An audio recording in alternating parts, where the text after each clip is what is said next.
Hello there, Mrs. Salas here. So you have decided to learn Spanish. Why would you do that? Why would you subject yourself to that?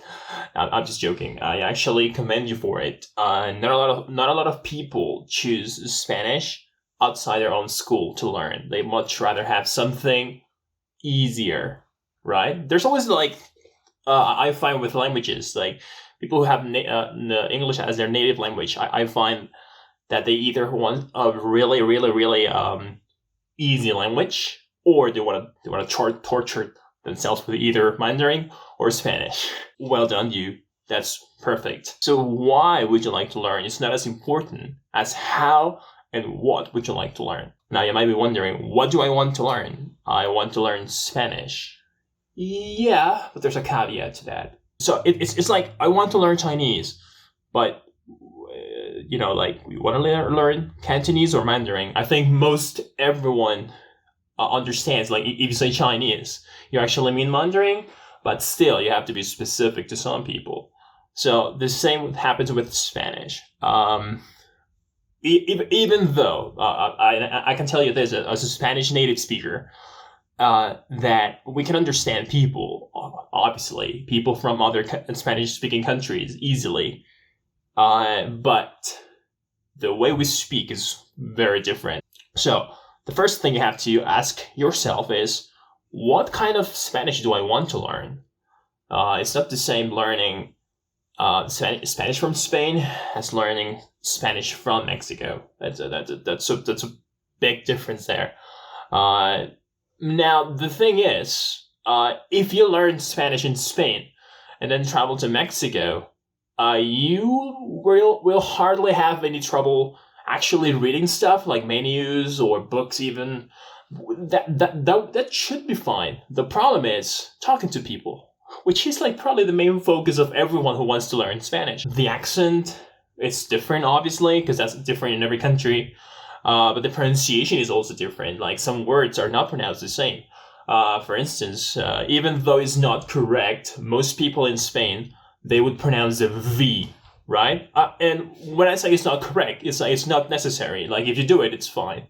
But some people would say verdad, vaca, vuelo. Like, they would actually use a V, for instance. But I mean, that difference, it's like, if you hear that, it's like, well, okay, right, I get it.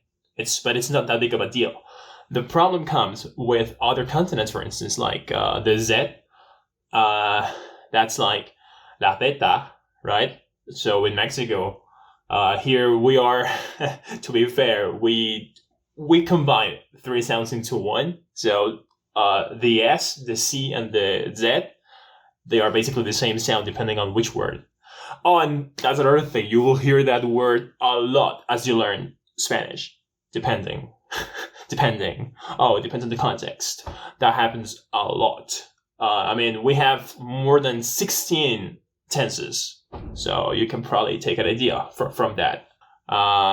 Carrot, for instance, in Spain would be zanahoria, right, with the sound zanahoria, and in Mexico it would be zanahoria, because it's like, sure, let's just combine all three sounds, like, so we don't really make a difference there, and that's key. So why? Because some people call the Spanish in Mexico or Latin America neutral Spanish, which is not quite correct, by the way. I made a video about that in Spanish, so if your level is good enough, you can probably take a look at it. It's probably very interesting if you want to learn more Spanish as you go along with it. So what Spanish should I learn? Well, you should probably just learn the Spanish that is closer to the culture that you want to know more of. I want to learn more about Mexico, so I'll delve into their language, culture. Two marvelous things will happen. You'll learn more about the language, obviously, but you will also learn more about the culture of that country that you're living in or you're studying from. If you like to learn in Latin America, you will find that there's some subtle differences with Spanish in Latin America as well. Like, for instance, obviously a person from Argentina can talk to a person from Mexico with little to no problem, but some questions might pop up, like some questions like, oh, what does that mean, will come out. And I can tell you this. I can tell you from my own experience. I lived with people from Colombia in Mexico, and there were times when they were talking, and I just couldn't make out what they were saying. So this just two native speakers cannot understand each other 100% because of the Spanish. And you might be wondering, how does that happen? I mean, because you might know about Cantonese and Mandarin. It's like, well, that makes sense because the words are completely different. It's just they just share the same writing. Yeah, but in Spanish, it's just like some countries, some countries decided, right? So this word is going to mean this here, right? For instance, in Mexico, we have a fruit called aguacate. You probably know it from guacamole and stuff. And in Mexico, it's called aguacate, but in many other countries, it's called palta. And that's a meme. It's a meme online, for instance. So that's the kind of thing that happens. Obviously, that happens with vocabulary. So there's some vocabulary that happens, but there's also some grammar stuff in it. I know this might sound like I'm discouraging you from learning Spanish. I'm not. I'm just telling you the reality of things. Like, it's going to be hard, it's going to be difficult, and you will be confused many times.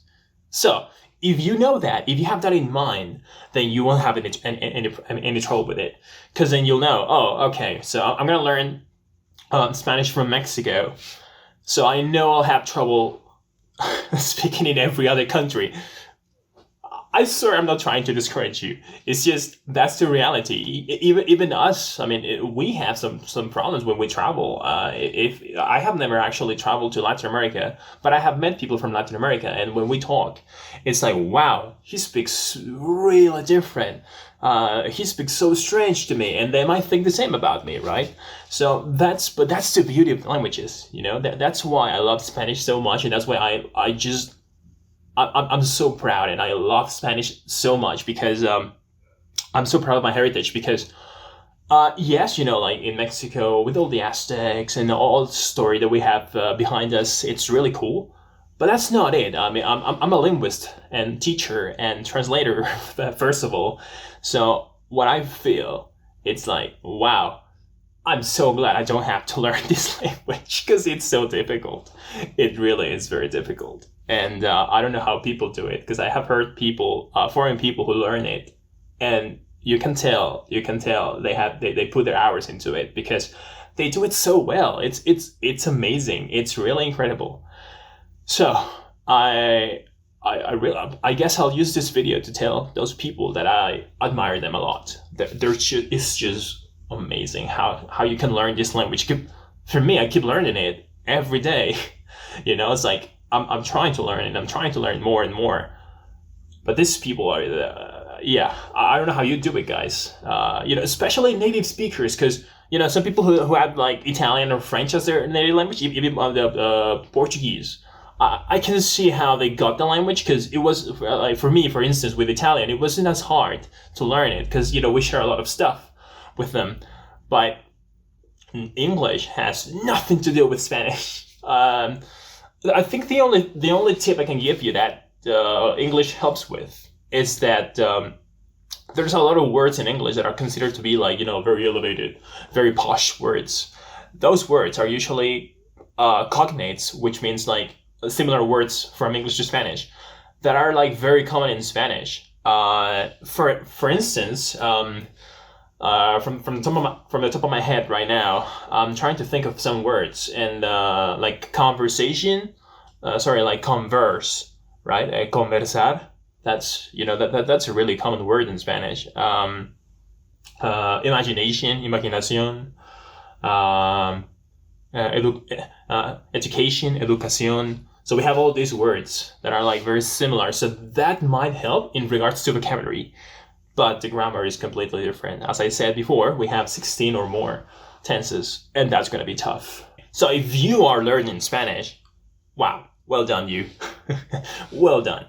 I don't know if I would have the patience. I'm testing myself right now with Japanese and Mandarin, and it's really trying. I mean, it's hard for me. I feel like for many of you foreigners that learn Spanish, you might feel cheated.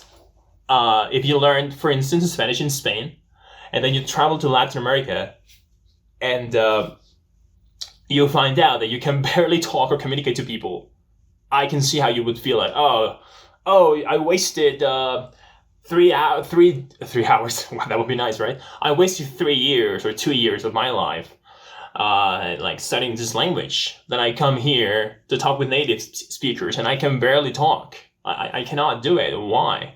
It's not really you. It's It's us. It's really us. Because as I said before, like the language changes so dramatically from country to country that it is really hard to keep up for a foreigner who is learning English as a second language. Sorry, who is learning Spanish as a second language. It is really hard in that regard. But please do learn Spanish. Spanish is going to be so useful for you. Like, obviously, if you learn Spanish, you can talk with half the world almost easily. I mean, you can talk with, obviously, in Europe, you can talk with people from Spain. And in Latin America, you can talk to almost everyone, even some people in the USA. Remember, there are many Latinos in the USA, so yeah. So if you learn Spanish and if you travel a lot, you'll bump into someone who speaks the language, I'm pretty sure. Wouldn't you feel nice to have someone come up to you and try to speak your language to you? You will be like, oh, this is nice. You know, I love it. I love it when people who are clearly not natives trying to speak Spanish to me. Probably because I'm a teacher and I'm really interested in listening to them.